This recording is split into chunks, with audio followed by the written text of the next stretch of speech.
اللهم صل وسلم وبارك على هذا النبي الكريم نبينا محمد وعلى آله وأصحابه أجمعين.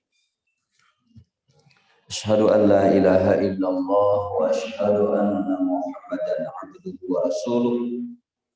Allahumma salli wa sallim wa barik alaihi. Bapak Ibu sekalian, apa kabarnya semua?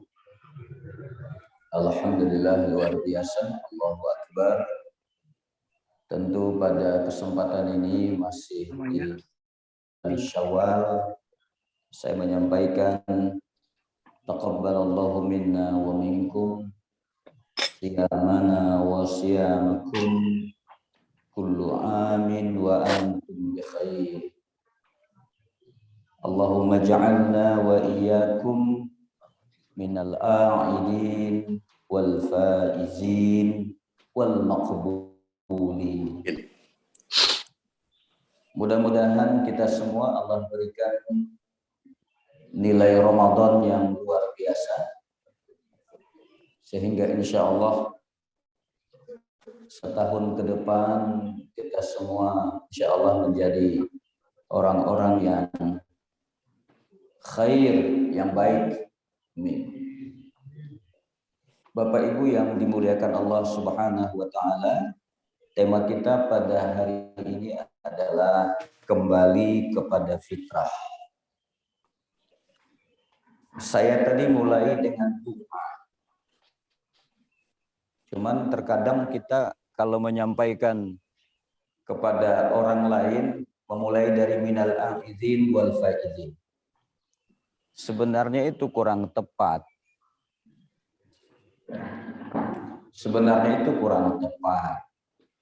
Yang tepat itu adalah taqabbalallahu minna wa minkum siyamana wa siyamakum.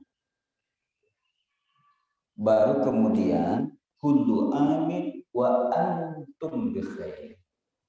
Jadi filosofinya adalah kita mendoakan agar Allah terima kita punya ibadah dan Allah terima ibadah saudara kita yang lain. Kemudian kita berdoa kullu am, setahun ke depan itu kita semua wa antum bi khair, menjadi orang-orang yang baik. Baru kemudian kita berdoa, ya Allah, jadikanlah kami dan orang-orang yang kembali. Siapa itu? Ya kita yang kembali fitrah itu. Minal a'idin, kembali menjadi orang yang a'id. Kembali kepada a'idin wal faizin, mendapatkan kemenangan, faiz wal maqbulin, dan Allah ijabah kita punya semua ibadah. Jadi saya mulai kajian kita pagi ini kembali kepada fitrah adalah yang pertama filosofinya bahwa kita umat Islam setelah selesai ibadah Ramadan ada satu yang perlu disampaikan kepada kita, saling mendoakanlah antara satu dengan yang lain. Nah, sebenarnya itu yang pertama saling mendoakan antara satu dengan yang lain. Taqabbalallahu minna wa minkum. Itu mendoakan. Ibu, penduduk dunia ini umat Islamnya 1,7 miliar, Bu. Itu yang hidup. Belum yang mati. Bapak kan masih ingat ada seorang sahabat yang pada waktu itu dia belum hadir di sebuah pertemuan, tapi Rasul telah mengatakan sebentar lagi akan ada penghuni surga datang ke sini. Pertemuan itu sudah duduk Rasul dengan sahabat, tapi ini orang belum datang. Tapi Rasul sudah sampaikan sebentar lagi akan ada datang penghuni surga ke sini. Statement itu diperhatikan oleh sahabat. Tungguin yang mana ini orang datang. Ada datang. Orangnya biasa-biasa aja. Pada pertemuan berikutnya Rasul sebut lagi, sebentar lagi akan datang penghuni surga. Dilihat orangnya yang sama itu juga. Sampai 3 kali pertemuan seorang sahabat, kalau saya nggak salah, anaknya Umar bin Khattab, Abdullah bin Umar, melakukan apa namanya? Tabayun dia.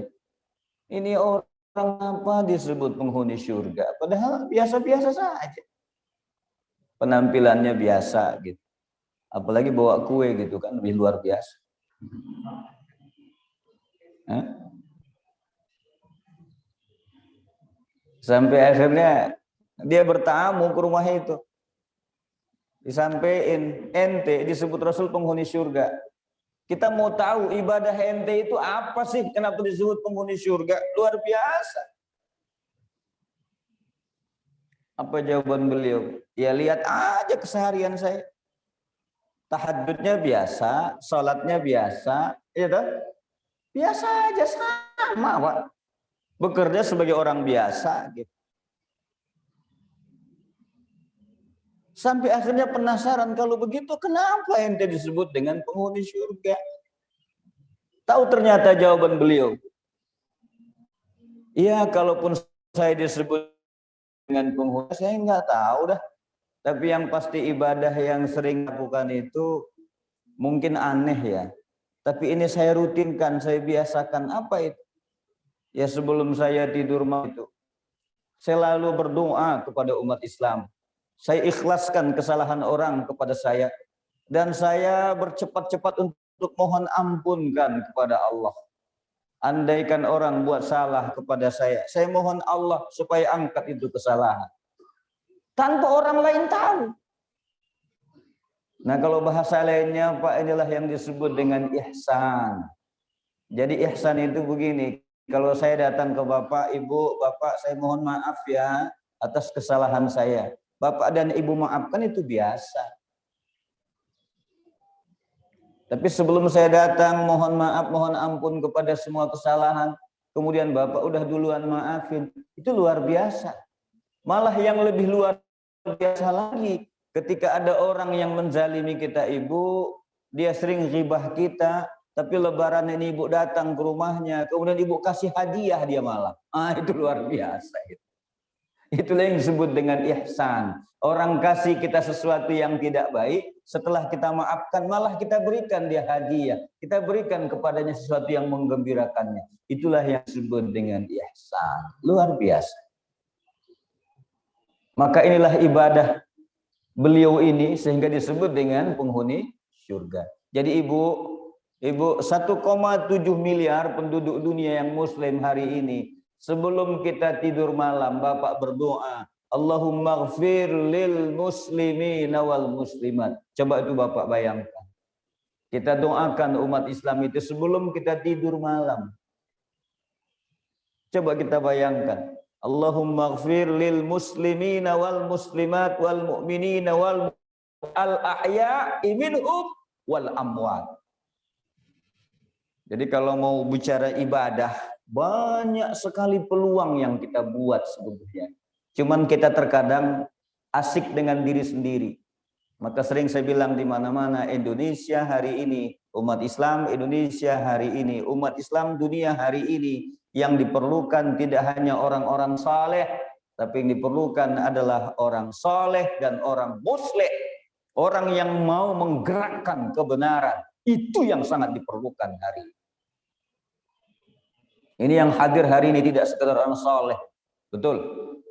Insya Allah kita semua menjadi orang yang muslih. Kenapa? Karena kita tidak pernah tentram ketika kita saleh, tapi di sekitar kita bergerilya orang-orang yang membuat keonaran dan kemaksiatan.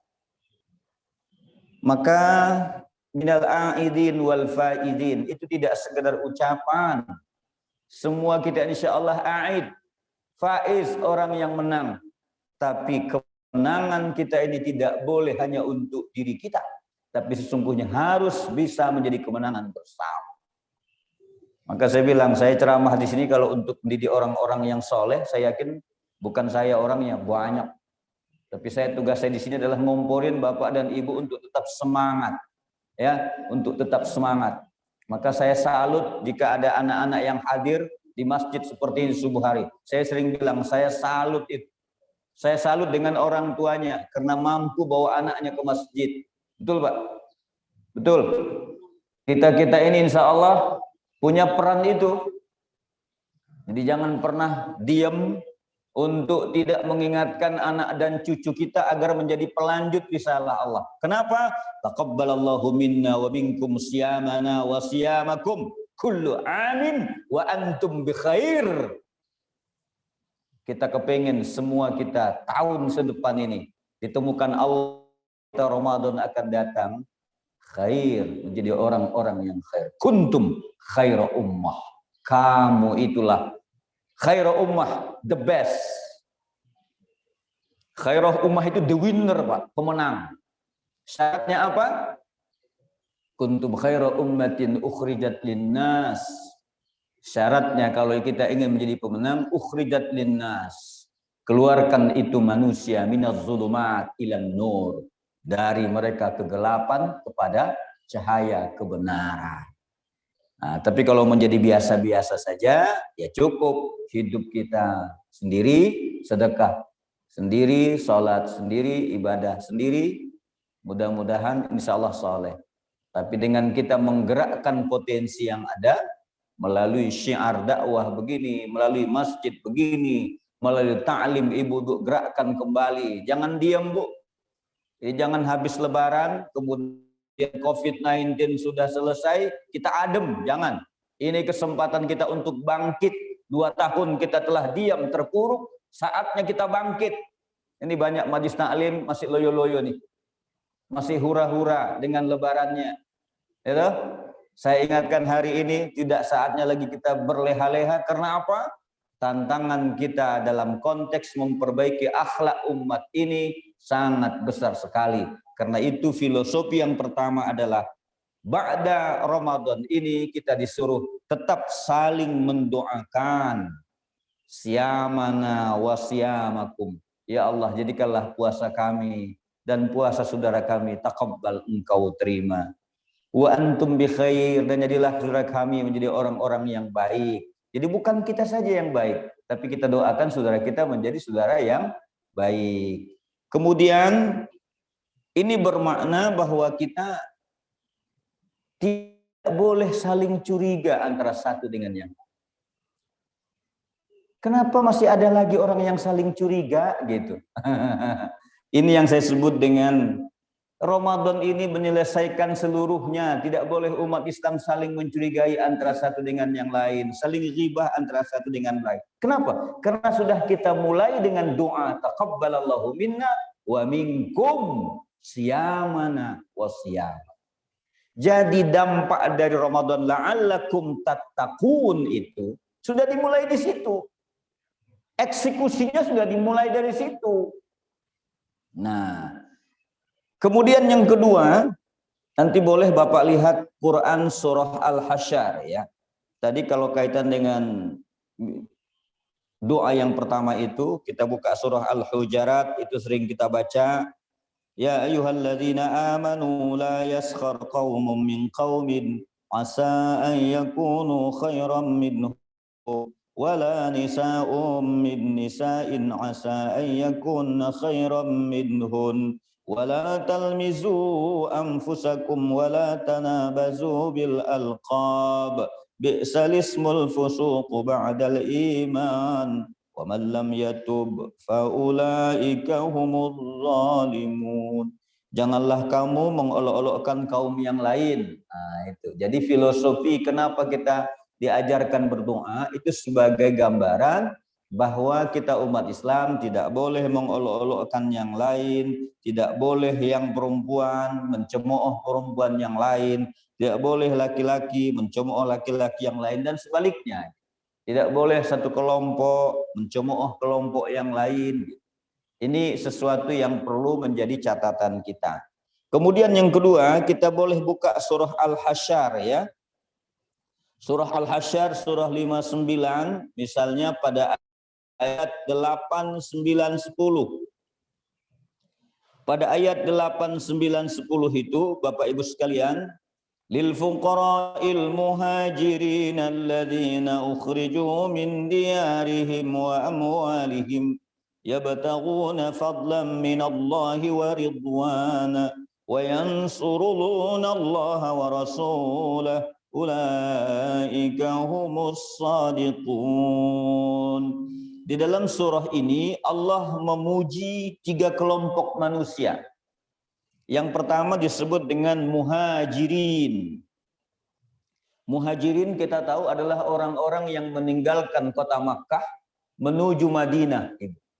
Dia tinggalkan Makkah dengan segala yang dia miliki untuk pergi ke kota Madinah bersama-sama dengan Rasul, membela ajaran Allah. Disebutlah dengan muhajirin. Allah ingatkan ini bahwa sesungguhnya ada 3 kelompok umat Islam yang dipuji pada surah Al-Hasyr yang disebut dengan muhajirin, di mana mereka itu tidak hanya sekedar saling mendoakan, tidak hanya saling mendoakan, Pak, tapi konsekuensinya ketika mereka saling mendoakan itu, saling mendukung itu, saling bersinergi itu, maka ketika Rasul pindah meninggalkan kota Makkah menuju Madinah, seluruh hartanya, seluruh kehidupannya di Makkah dia tinggalkan. Dia bela itu Rasulullah sallallahu alaihi wasallam. Ini kan konsekuensi, Pak. Ini kan konsekuensi. Tapi kenyataan hari ini kalau sudah berhadapan antara kepentingan duniawi dengan kepentingan Rasulullah, orang pilih mana, Pak? Itu baru ada kasus di daerah saya, Langkat, yang lagi heboh, yang murtadin, ya kan, yang murtad. Seorang wanita, ya toh, yang pindah agama, katanya karena ingin pernikahannya. Saya juga enggak terlalu dalam itu membahas, tapi itu daerah kami itu. Jadi saya teringat itu dengan daerah Bapak di Takengon, Aceh. Saya kemarin ke Takengon, Pak, habis Lebaran. Saya khutbah di BIN, habis besoknya saya berangkat ke Aceh, kemudian saya muter ke Takengon. Saya teringat ketika baca saya berita itu, saya sebut sama teman-teman di Takengon, waktu saya kuliah tahun 85, di tempat ini saya bilang ada seorang mahasiswi IAIN di bawah saya, satu letting bahasa kita, itu murtad, Pak. Jadi saya teringat itu, di Aceh, Pak, di Takengon tepatnya. Saya tanya mereka, kalian masih ingat? Oh, masih ingat, Pak, kampungnya di sini, ini kampungnya kita lewatin. Dan ternyata itu keluarganya itu keluarga ustadz. Adiknya menjadi imam di sebuah masjid besar. Tapi hidayah Allah itu diangkat, diambil hidayah itu karena tidak dipelihara. Atau hidayah itu adalah fitrah yang diangkat. Kemudian dia lalai, diambil sebentar. Kenapa? Sebut dunia, kehidupan dunia tadi. Dia nggak siap menjadi orang muhajirin yang menerima konsekuensi bagaimana sahabat tinggalkan kota Makkah, pergi ke Madinah untuk membela Rasul. Hartanya dia tinggalkan, jabatannya dia tinggalkan. Muhajirin. Jadi wajar mereka dipuji Allah dalam Quran. Jadi kasus yang kemarin, Pak, itu mengingatkan saya puluhan tahun yang lalu. Dan itu adik letting saya di IAIN Sumatera Utara. Saya nggak malu sebut itu. Dan saya tanya saudara-saudaraku di sana, mereka masih ingat peristiwa itu yang memalukan menurut mereka. Nah, menurut saya ini adalah ekses dari sesuatu yang tadi, cueknya masyarakat terhadap perkembangan yang terjadi di sekitarnya. Begitu kejadian baru kita heboh. Itu kan yang terdata, Bu. Yang nggak terdata apa masih ada? Masih, Pak. Masih, Pak. Kita disibukkan dengan minyak goreng. Ternyata kita banyak juga yang digoreng-goreng di bawah. Ini tugas menyampaikan dakwah ini luar biasa ini. Yang kedua disebutkan pada ayat 9. Walladzina tabawwa'ud dara wal imana min qablihim yuhibbuna man hajara ilaihim ولا يجدون في صدورهم حاجة مما أوتوا ويؤثرون على أنفسهم ولو كان بهم خصاصة ومن يوق شح نفسه فأولئك هم المفلحون. والذين تبوأوا الدار والإيمان, dan orang-orang Ansar yang telah menempati kota Madinah dan telah beriman sebelum kedatangan kaum muhajirin ke sana. Mereka mencintai orang-orang yang berhijrah ke tempat mereka, dan mereka tidak menaruh keinginan dalam hati mereka terhadap apa yang diberikan kepada mereka muhajirin, dan mereka mengutamakan muhajirin atas dirinya sendiri meskipun mereka juga memerlukan. Coba tuh Pak. Jadi orang muhajirin, Ibu, pindah dari Makkah, dia tinggalkan seluruh kepentingan duniawinya untuk mendampingi Rasul. Orang-orang Ansor, orang-orang yang berada di Madinah itu pun luar biasa sambutannya. Sehingga disebutkan di sini, mereka tidak berpikir bahwa orang-orang Ansor itu orang jauh, tidak.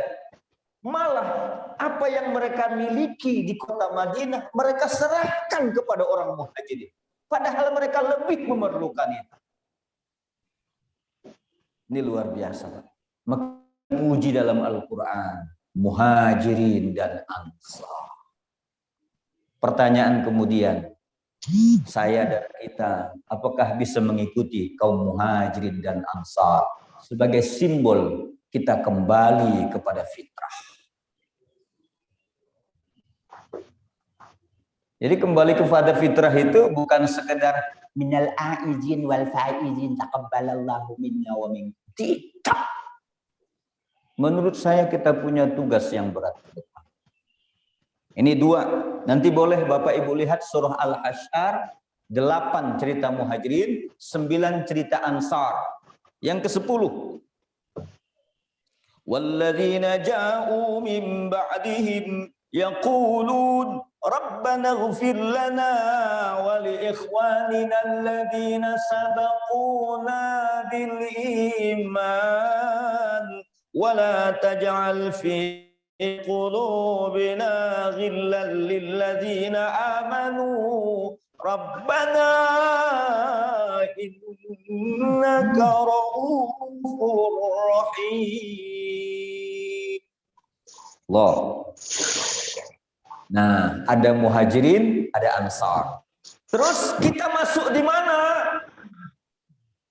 Walladzina ja'u min ba'dihim, dan orang-orang yang datang sesudah mereka, baik muhajirin dan ansar, mereka berdoa, Rabbana ighfir lana, ya Allah ampunilah kami, wal ikhwanina alladzina sabaquna bil iman, dan saudara-saudara kami yang telah beriman lebih dahulu dari kami, dan wa taj'al fi qulubina, dan janganlah engkau tanamkan kedengkian dalam hati kami, ghillal lilladzina amanu, terhadap orang-orang yang telah beriman.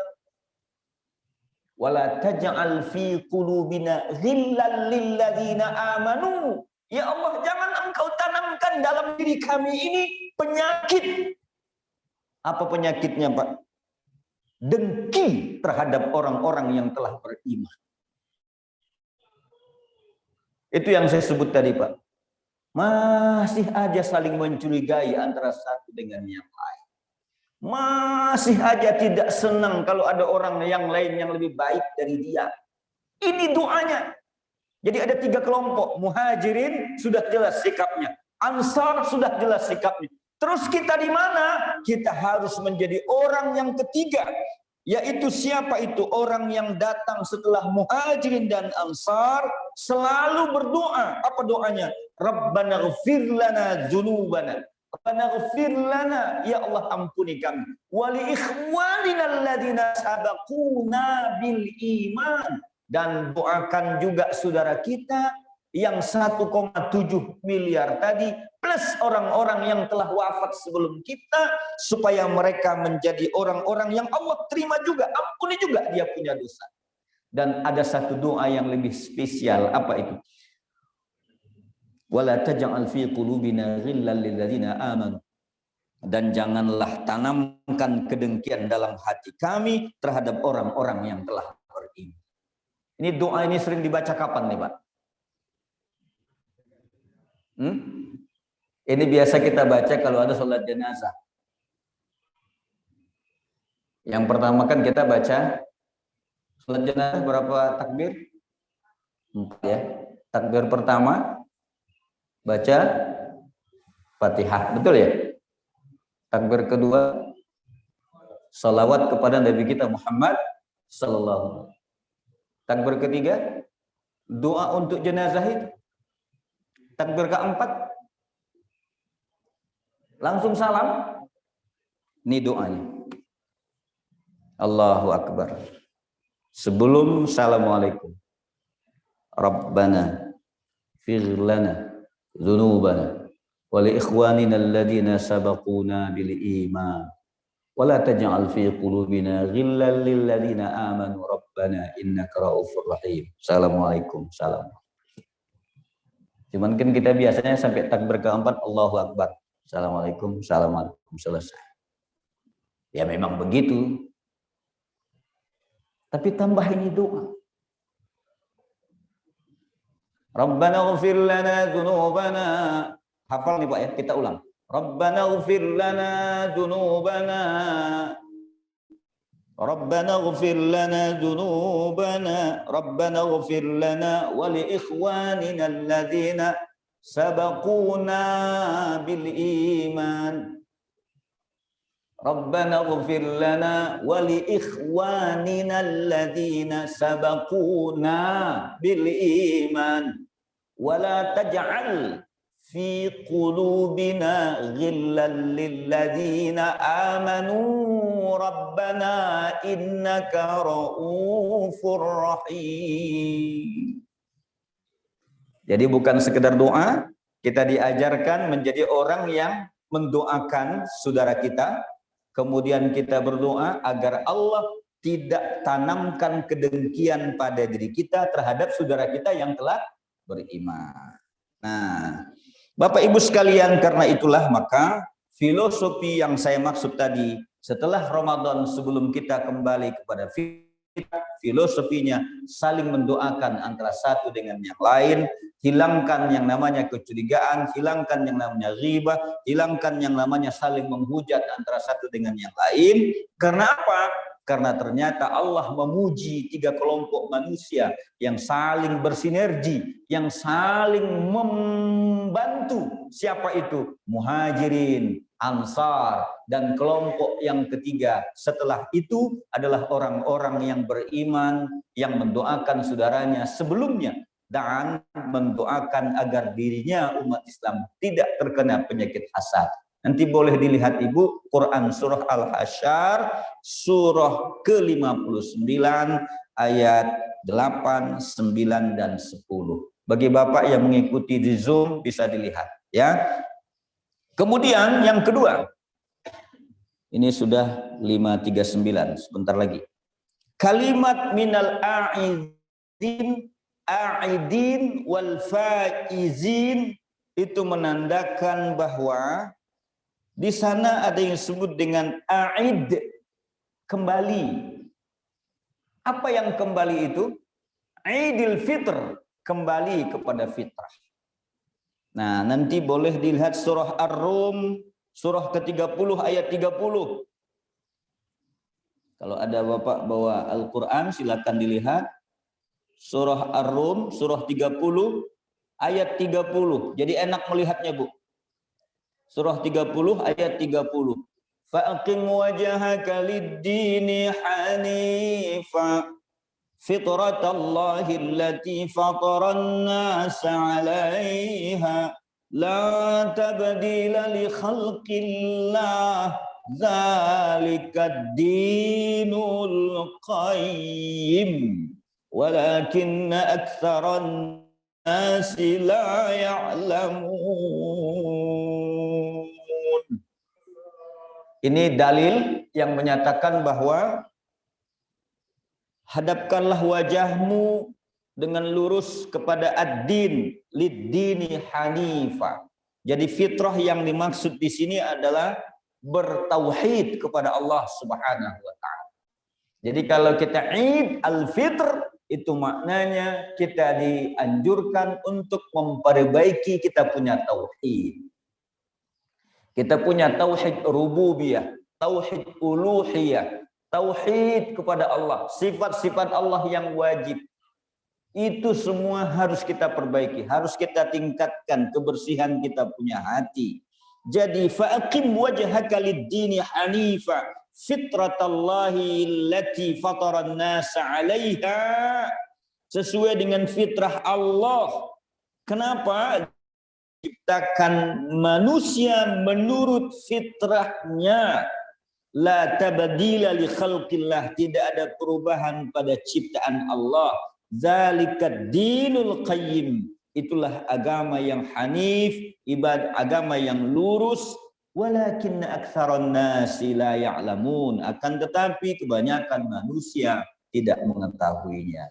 Jadi sesungguhnya kalau kita bicara Id al-Fitr, itu artinya Mas Huril, perbaiki kamu punya tauhid, perbaiki kamu punya agama. Dengan Ramadan berakhir, kamu kembali kepada fitrah, tidak hanya sekedar diampuni kamu punya dosa, tapi kamu harus perbaiki tauhidmu dan ajarkan itu kepada yang lain.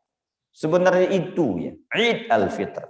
Yang kedua, ada hadis Rasul yang sering kita dengar, kullu mauludin yuladu 'alal fitrah fa abawahu yuhawidanihi au yunassiranihi au yusanihi. Ini riwayat Bukhari. Setiap orang yang lahir ke dunia dari rahim siapapun, kullu mauludin yuladu 'alal fitr.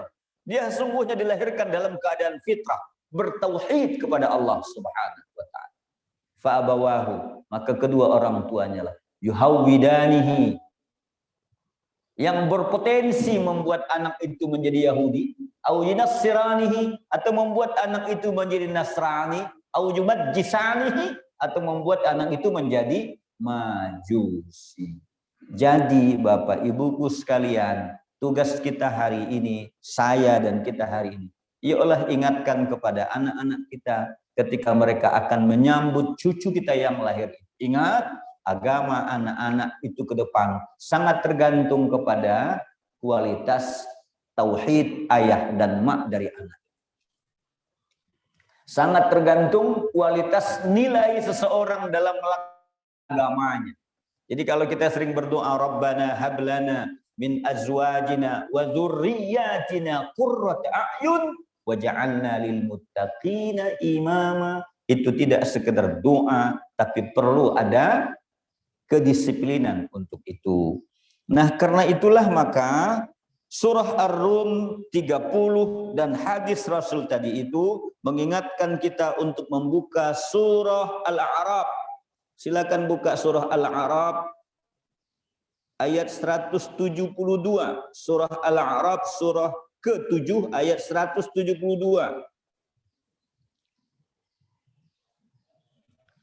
Wa idza akhadha rabbuka min bani adama min zuhurihim ذريتهم وأشهدهم على أنفسهم ألست بربكم قالوا بلى شهدنا أن تقولوا يوم القيامة إنا كنا عن هذا غافلين.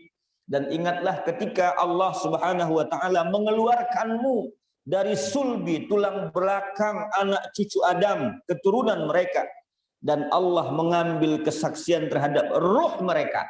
Jadi ketika seorang berada dalam rahim ibunya, ketika kita berada dalam rahim ibu kita, maka ketika itu ruh kita ditanya oleh Allah, alastu birabbikum, bukankah aku ini Tuhanmu? Mereka menjawab, betul. Alastu birabbikum, bukankah aku ini Tuhanmu? Qalu bala syahidna, betul ya. Jadi roh kita saja Bu, waktu kita masih dalam alam arwah, masih dalam rahim ibu kita, masih baru, sudah kita bersaksi, alastu birabbikum, setujukah kamu aku sebagai Tuhan? Bukankah aku sebagai Tuhan? Qalu, kita menjawab, bala. Tidak na'am, tapi bala, syahidna. Betul, engkau adalah Tuhan kami Allah.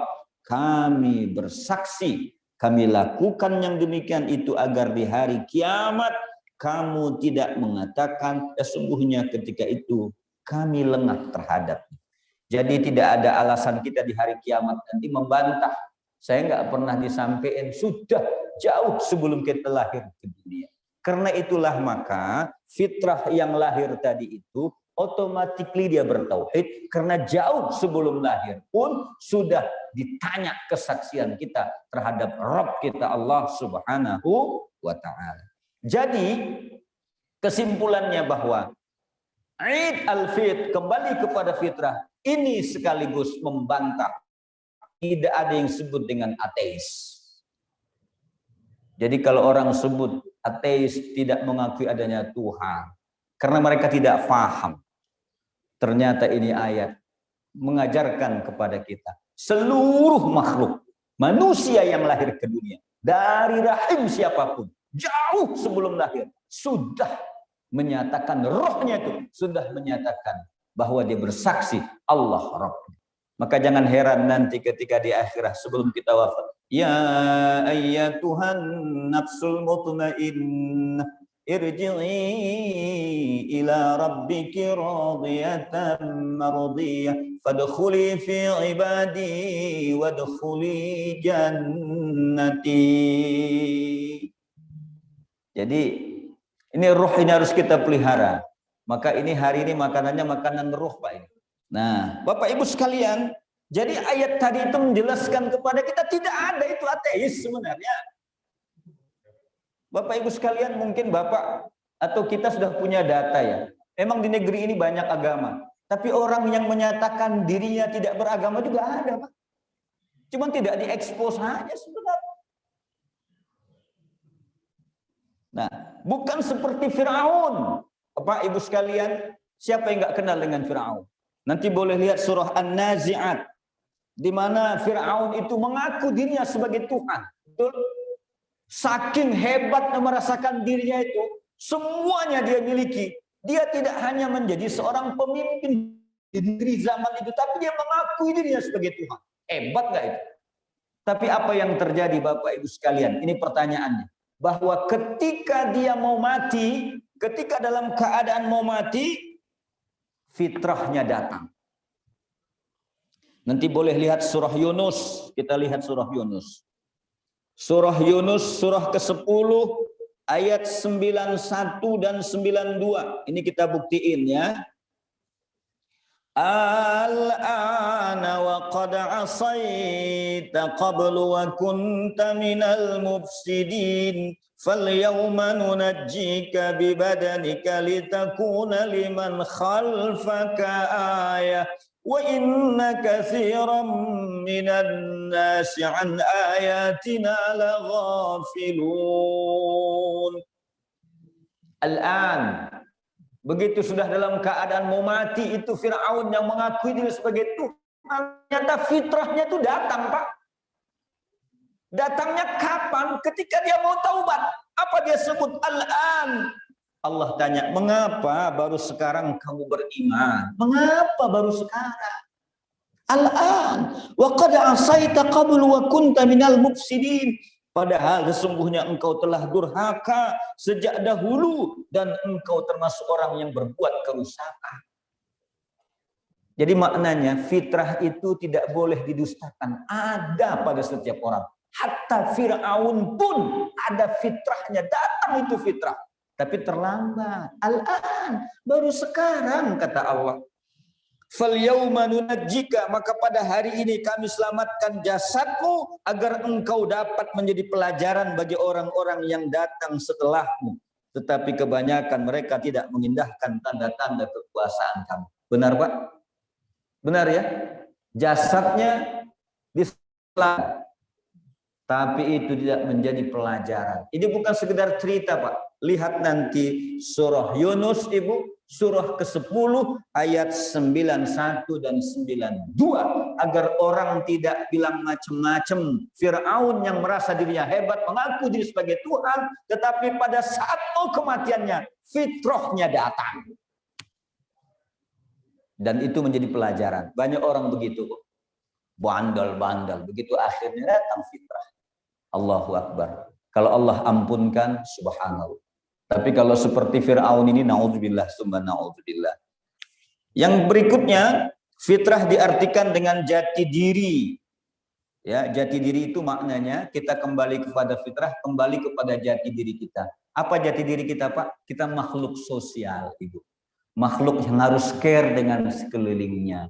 Karena itu, maka ada ayat Al-Quran yang sering kita baca, misalnya pada surah apa itu ya? Wasari'u ila maghfiratin min rabbikum wa jannatin 'arduha as-samawati wal ard, dan surah Ali Imran. Itu sering diingatkan kepada kita. Wasari'u ila maghfiratin min rabbikum. Bersegeralah kamu mencari ampunan dari Allah. Tidak sekedar itu, bukti keampunan itu akan diterima ketika kita apa? Tidak hanya ibadah pribadi, tapi ibadah yang menyelamatkan orang lain. Apa itu? Zakat, infak, sedekah. Itu adalah bukti bahwa kita tidak hanya ngurus diri sendiri, tapi berdampak kepada kehidupan orang lain. Kemudian yang berikutnya Bapak Ibu sekalian, bahwa ketika kita kembali kepada fitrah, salah satu fitrah kita itu adalah pada jati diri kita tadi itu, yaitu kita adalah makhluk yang punya hubungan horizontal dan vertikal. Maknanya takwa Ramadan itu harus kita seimbangkan, yaitu hubungan kepada Allah harus baik, tapi hubungan sesama manusia juga harus baik. Terakhir, untuk merawat fitrah itu diperlukan pendidikan. Tidak ada yang lain. Untuk merawat fitrah ini diperlukan pendidikan. Pendidikan itu awalnya paksaan, tapi akhirnya insya Allah menjadi kebutuhan. Di mana dalilnya? Lihat surah Al-Jumu'ah ayat 2. Saya pikir inilah kajian kita pada subuh ini. Mudah-mudahan saya dan kita semua mampu menjaga fitrah ini. Amin. Mampu mendidiknya, dan yang paling perlu adalah mempertahankannya dan mengimplementasikannya dalam kehidupan kita sehari-hari. Baik, saya pikir sudah terang di luar. Terima kasih Bapak Ibu sekalian. Mari kita doa kafaratul majlis. Subhanakallahumma wa bihamdika asyhadu an la ilaha illa anta astaghfiruka wa atubu ilaik. Walhamdulillahi rabbil alamin. Wabillahi taufiq wal hidayah. Wassalamualaikum warahmatullahi wabarakatuh.